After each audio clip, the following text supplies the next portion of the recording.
আজকে আমি একটি অতি সহজ রেসিপি নিয়ে এসেছি, সেটা হলো আলুর তরকারি।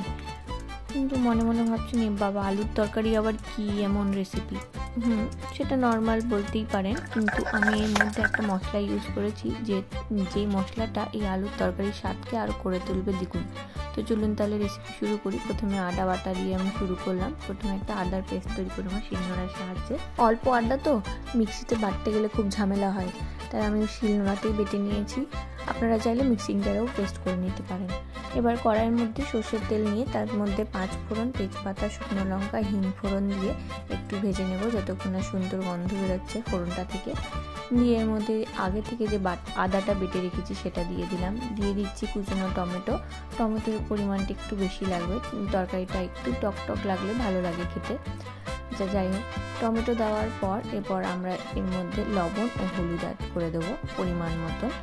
দিয়ে টমেটোটা ভাজা ভাজা হয়ে গেলে আগে থেকে আমি আলু সেদ্ধ করে রেখে চোকা ছাড়িয়ে রেখেছি, সেই আলুটা একটু হাত দিয়ে ক্রাশ করে নেব। দিয়ে সেই আলুগুলো এই ভাজা মশলার মধ্যে আমরা দিয়ে দেবো।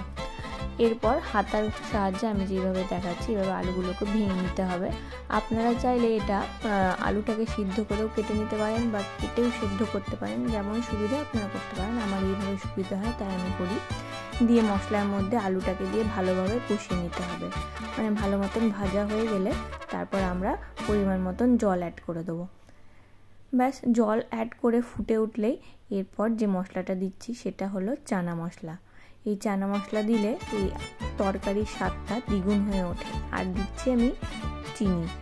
এই তরকারিটা একটু টক টক মিষ্টি মিষ্টি খেতে হয়, তাই চিনির পরিমাণটা একটু বেশি থাকবে অন্যান্য তরকারির তুলনায়।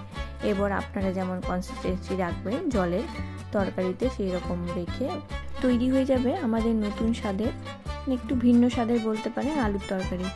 ভিন্ন স্বাদ তো বটেই, চানা মশলা দিয়ে হয়তো আপনারা প্রথমবারই ট্রাই করবেন। আমারও প্রথমবার ট্রাই করে খুব ভালো লেগেছিলো।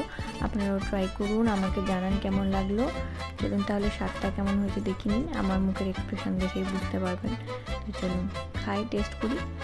এক্সপ্রেশন কিন্তু কোনো ফেক নয়, কোনো বানানো নয়, একদম রিয়েল টেস্ট অনুযায়ী আমি বলবো দারুণ হয়েছে।